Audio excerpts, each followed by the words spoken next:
Everything around you that you call life was made up by people that were no smarter than you.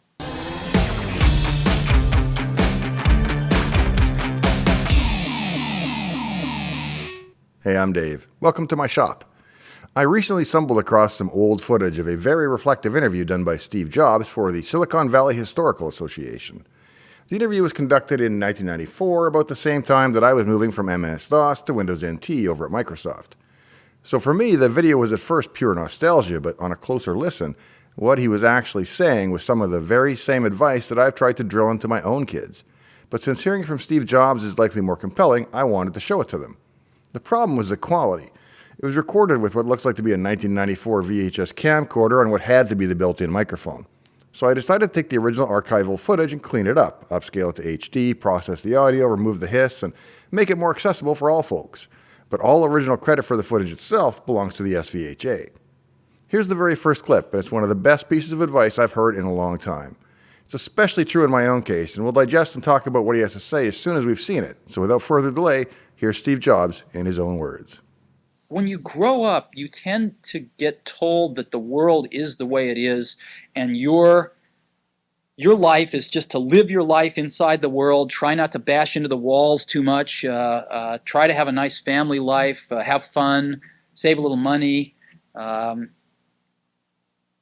life, that's a very limited life. Life can be much broader once you discover one simple fact, and that is everything around you that you call life was made up by people that were no smarter than you. And you can change it. You can influence it. You can build your own things that other people can use.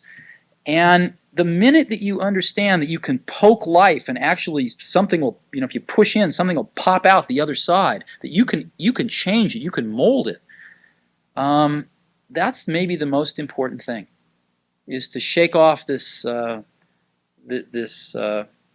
erroneous notion that life is there and you're just going to live in it, versus embrace it, change it, improve it, make your mark upon it.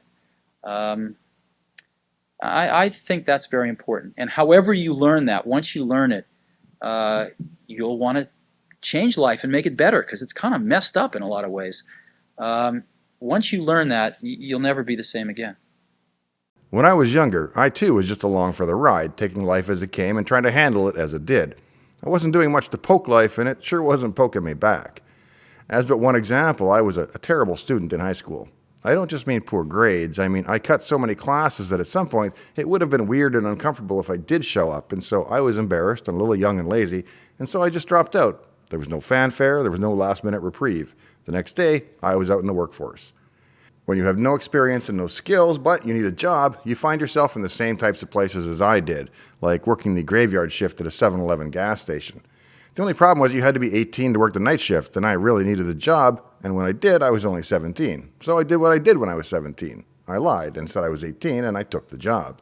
No, it was hard work, even demanding work, because they placed a lot of accounting and administrative tasks on the night shift since there were fewer customers to distract them.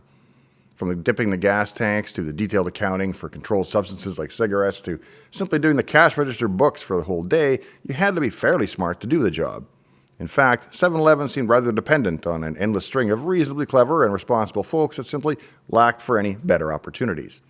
Then one night, a few months in, someone came in with a Canadian handgun, which is to say, a giant knife. But it was plenty convincing when waved around maliciously, and when he demanded cigarettes and cash, I gave him the $12 or so that I had in the register and a carton of smokes, and our transaction was quickly concluded. When the police arrived, however, there was paperwork to complete.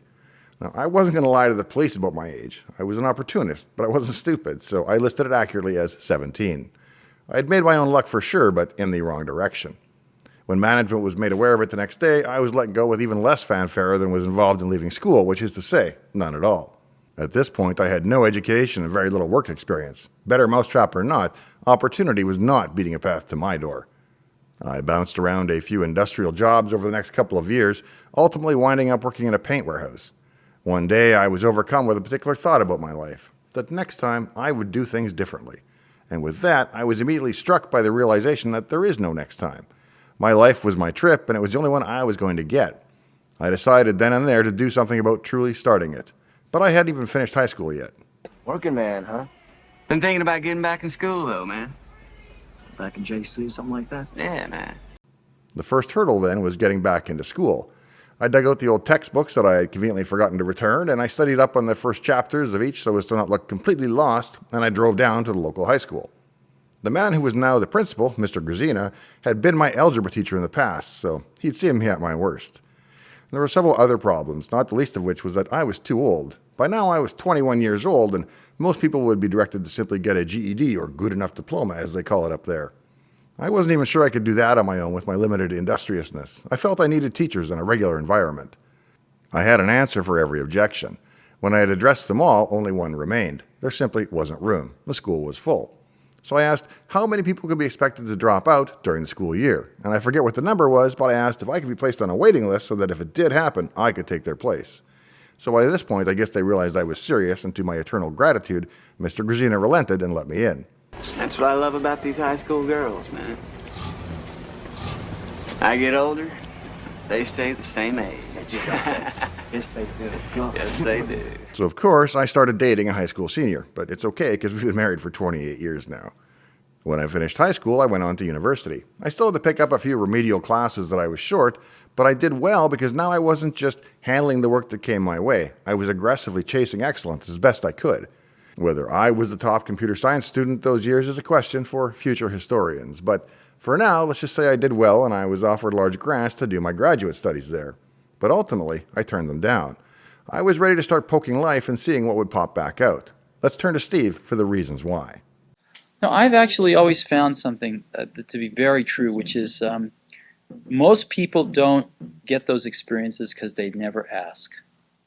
I've never found anybody that didn't want to help me if I asked them for help.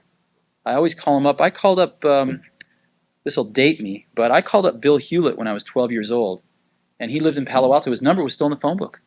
And he answered the phone himself. He said, yes? He said, hi, I'm Steve Jobs. I'm 12 years old.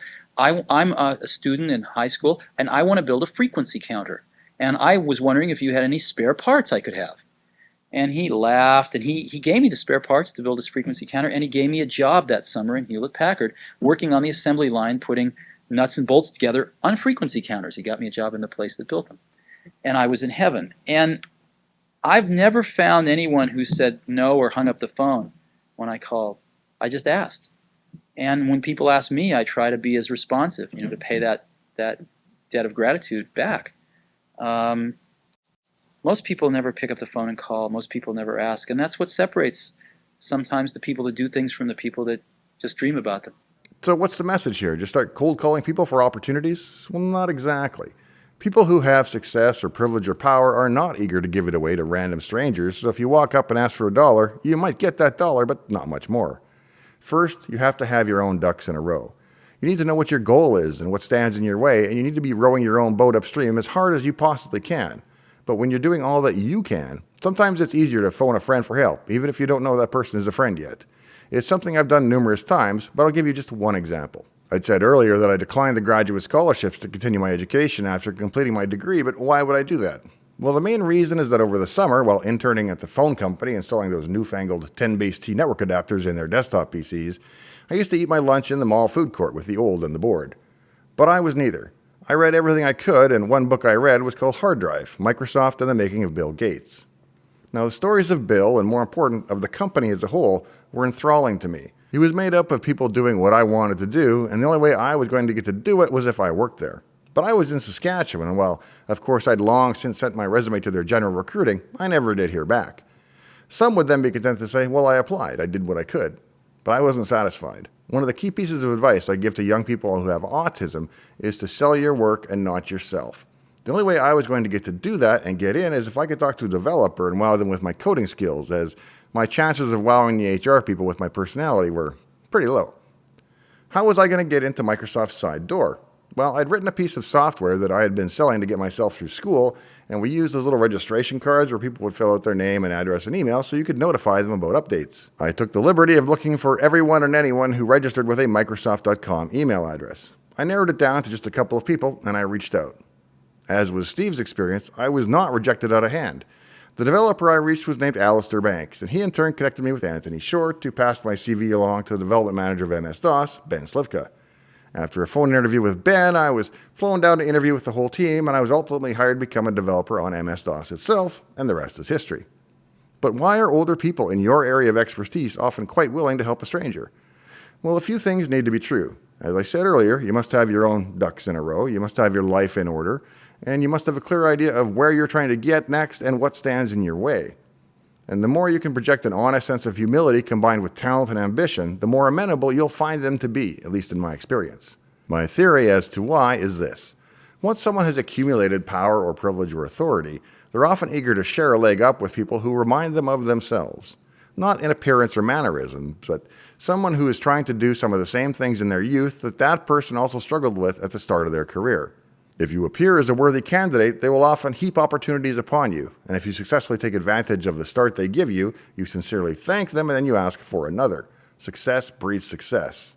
And your mentor, if you're lucky enough that they become one, will always enjoy seeing you turn their opportunity into your own success because it gives them the vicarious thrill of accomplishing it themselves, which is sometimes a feeling that can be harder to come by when they're dealing with millions and billions of dollars every day. As a final piece of advice, let's turn back to Steve for the big picture. Most people never pick up the phone and call. Most people never ask. And that's what separates sometimes the people that do things from the people that just dream about them. You got to act. And you've got to be willing to fail. You've got to be willing to crash and burn, with people on the phone, with starting a company, with whatever. If you're afraid of failing, you won't get very far. You've probably heard all the stats. Michael Jordan missed 9,000 shots, lost 300 games, including 26 painful ones where he took the final shot and missed. But he took the shot over and over, and he never would have become Michael Jordan if he was scared to take the shot for fear of missing. You got to look at life the same way, and all the cliches start to come true. You miss every shot that you don't take. Most of this advice and many of these stories can be found in my own book as a way of passing that advice along to others.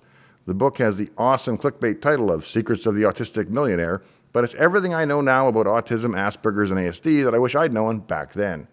If you think you may be on the spectrum or love, work with, or live with someone who is, please check it out on Amazon using the link in the video description. If you found this video to be any combination of entertaining or informative, remember that I'm mostly in this for the subs and likes, so please leave me one of each before you go today. In the meantime and in between time, I hope to see you next time, right here in Dave's Garage.